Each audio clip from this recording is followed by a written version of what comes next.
মহাভারত হিন্দুদের অন্যতম মহান কাব্যগ্রন্থ।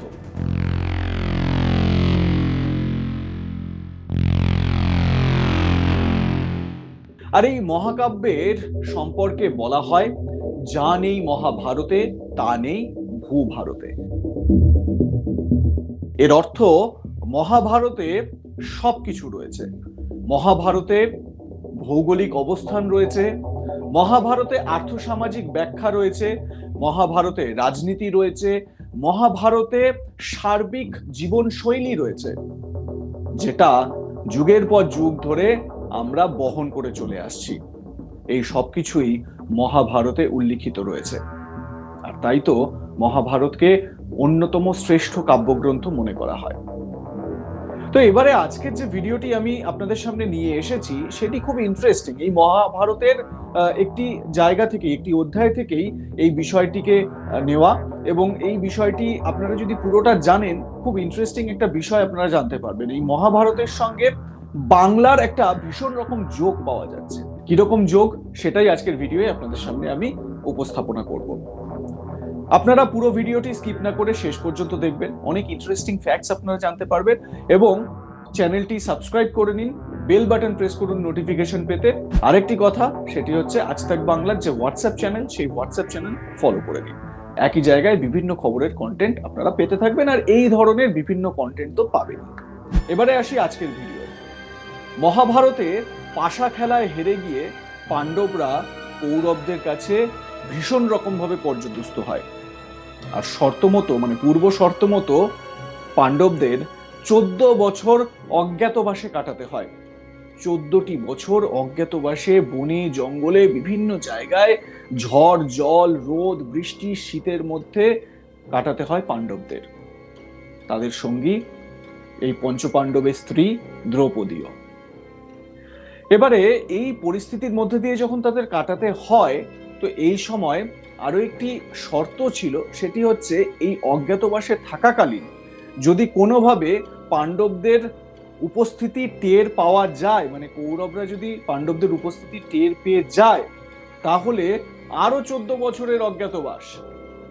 তো এই রকম পরিস্থিতিতে দুর্যোধন, যিনি কৌরবদের রাজা বা কৌরবদের নেতা যিনি, সেই দুর্যোধন তো নানান রকম ভাবে চেষ্টা করতেন যাতে পাণ্ডবদের তিনি ধরে ফেলতে পারেন বা পাণ্ডবদের খোঁজ যাতে পাওয়া যায়, তাহলেই আবার 14 বছর তাদেরকে অজ্ঞাতবাসে পাঠানো যাবে।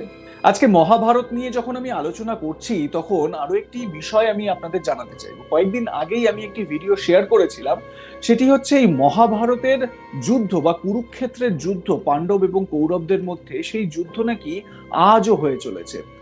ভগবান শ্রীকৃষ্ণ নাকি এখনো তার সখা, তার পরম মিত্র অর্জুনকে দৈব বাণী বা দিব্য জ্ঞান দিয়ে চলেছেন। কিভাবে, সেটা জানার জন্য আপনারা আই বাটনে ক্লিক করে এই বিষয় সম্পর্কে জানতে পারেন। এছাড়াও ডেসক্রিপশনে আমি লিঙ্ক দিয়ে দেবো, সেই লিঙ্কে ক্লিক করেও আপনারা এই বিষয়ে অবগত হতে পারেন। তো এই রকম একটা পরিস্থিতিতে পাণ্ডবদের ভীষণই দুর্বিষহ পরিস্থিতির মধ্যে কাটাতে হয়। 14টি বছর তারা বিভিন্ন রকম বহুরূপী সেজে, কখনো অন্য রূপে নিজেদেরকে তুলে ধরে তারা নিজেরা জীবনযাপন করে, এবং যাতে কৌরবদের কাছে তাদেরকে ধরা পড়ে না যেতে হয়, সেই বন্দোবস্ত তারা চালিয়ে যায়। এবারে দেখুন, স্বাভাবিকভাবে একটা প্রশ্ন ওঠে যে এই অজ্ঞাতবাসে থাকাকালীন পাণ্ডবদের যে অস্ত্রশস্ত্রগুলো ছিল, সেই অস্ত্রশস্ত্রগুলো কোথায় রাখা ছিল? কারণ এই অজ্ঞাতবাসে থাকাকালীন তারা তো সেই অস্ত্র ধারণ করতে পারবেন না। তাহলে সেই অস্ত্রগুলো কোথায় ছিল? এই বিষয়টা ভাবায়, তাই না? তো সেই অস্ত্রগুলো সম্পর্কে এবারে আপনাদের সামনে কিছু তথ্য দেব। আর সেই তথ্য দিতে গিয়েই এই বাংলার একটা কানেকশন পাওয়া যাচ্ছে।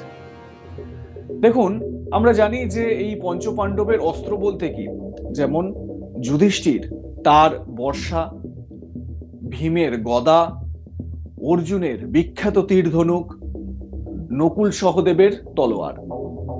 তো এই অস্ত্রগুলো তারা কোথায় লুকিয়ে রেখেছিলেন, এইটা জানার জন্য এবারে আপনাদের সামনে বেশ কিছু তথ্য তুলে ধরবো। একটি ছবি আপনাদের দেখাই, এই ছবিটি ভালো করে দেখুন, তারপর আমি ভিডিওয়ে আসছি। এই যে, এই সেই ছবিটি।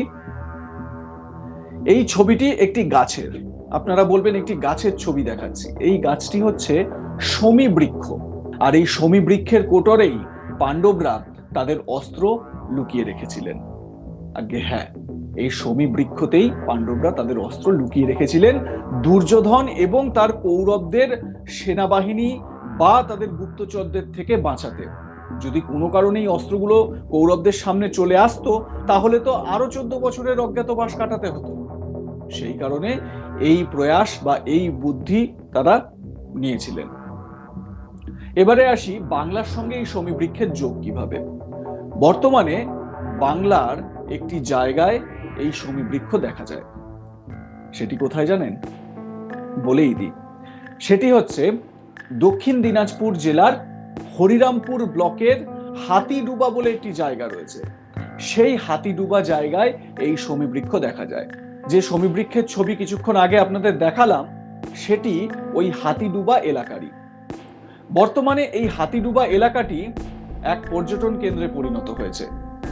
সেখানে প্রচুর মানুষ ভিড় জমান পাণ্ডবদের সময়কার সেই শমী বৃক্ষ দেখার জন্য। সবার মধ্যেই এই আগ্রহটা থাকে যে কিভাবে এই গাছের মধ্যে পাণ্ডবরা অস্ত্র লুকিয়েছিলেন সেটা দেখার জন্য।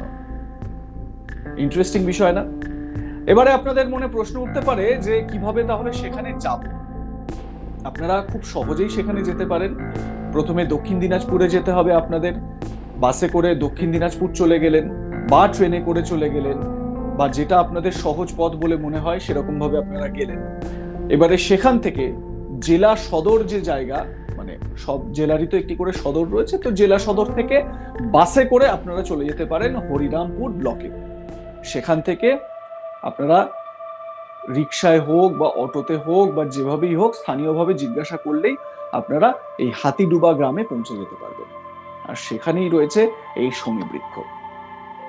শমী বৃক্ষ ভীষণই একটি গুরুত্বপূর্ণ বৃক্ষ আমাদের এই সনাতন ধর্মাবলম্বীদের কাছে, কারণ এই শমী বৃক্ষকে ভীষণই শুভ বলে মনে করা হয়। যে কোনো শুভ কাজে এই শমী বৃক্ষকে ব্যবহার করা হয়ে থাকে। এছাড়া বলা হয় কবি কালিদাস এই শমী বৃক্ষের নিচেই জ্ঞান অর্জন করেছিলেন এবং শমী বৃক্ষের নিচেই তিনি তার দিব্য জ্ঞান লাভ করেছিলেন। এছাড়াও এই শমী বৃক্ষের আরো একটি বিষয় রয়েছে মজার। কি জানেন? এই শমী বৃক্ষ গণেশের ভীষণ রকম প্রিয়। আগে হ্যাঁ, দেবাদিদেব মহাদেব এবং মা পার্বতীর সন্তান গণেশের ভীষণ প্রিয় এই শমী বৃক্ষ। আর এই শমী বৃক্ষের আয়ুর্বেদেও কিন্তু বিশেষ তাৎপর্য রয়েছে। মনে করা হয়, মানে আয়ুর্বেদের উল্লেখ রয়েছে যে এই শমী বৃক্ষ চোখের জন্য বা চোখের চিকিৎসার জন্য ভীষণ রকম ভাবে ইউজফুল। এবং একটা সময় যখন আয়ুর্বেদ চিকিৎসাই প্রধান ছিল আমাদের দেশে, সেই সময় এই শমী বৃক্ষকে ভীষণ রকম ভাবে ব্যবহার করা হতো চোখের চিকিৎসার জন্য। তার মানে বুঝতেই পারছেন এই শমী বৃক্ষের কিন্তু তাৎপর্য অসীম। একদিকে পাণ্ডবদের অস্ত্র লুকিয়ে রাখার একটা বিষয় ছিল, তার পাশাপাশি আয়ুর্বেদেও এর উল্লেখ পাওয়া যায়। আচ্ছা, সত্যি কথা বলুন তো, আপনারা কি এই ভিডিওটির আগে এই শমী বৃক্ষ সম্পর্কে সেরকম ভাবে জানতেন? যদি জানতেন তাহলে অবশ্যই আমাকে কমেন্টে আপনাদের মতামত জানান। এই মুহূর্তে এই শমী বৃক্ষ খুব বেশি দেখা যায় না ভারতে। অল্প কিছু জায়গাতেই এই শমী বৃক্ষ দেখা যায়, যার মধ্যে এই হরিরামপুরের হাতিডুবা গ্রাম অন্যতম। এছাড়াও মহারাষ্ট্র এবং কর্ণাটকে এই শমী বৃক্ষ ভীষণ রকম ভাবে দেখা যায়। কি ইন্টারেস্টিং কন্টেন্ট না? এই ধরনের কন্টেন্ট জানার জন্য অবশ্যই সাবস্ক্রাইব করে নিন আজ তাক বাংলার YouTube channel. Bell button press করতে ভুলবেন না নোটিফিকেশন পেতে। দেখতে থাকুন আজ তাক বাংলা।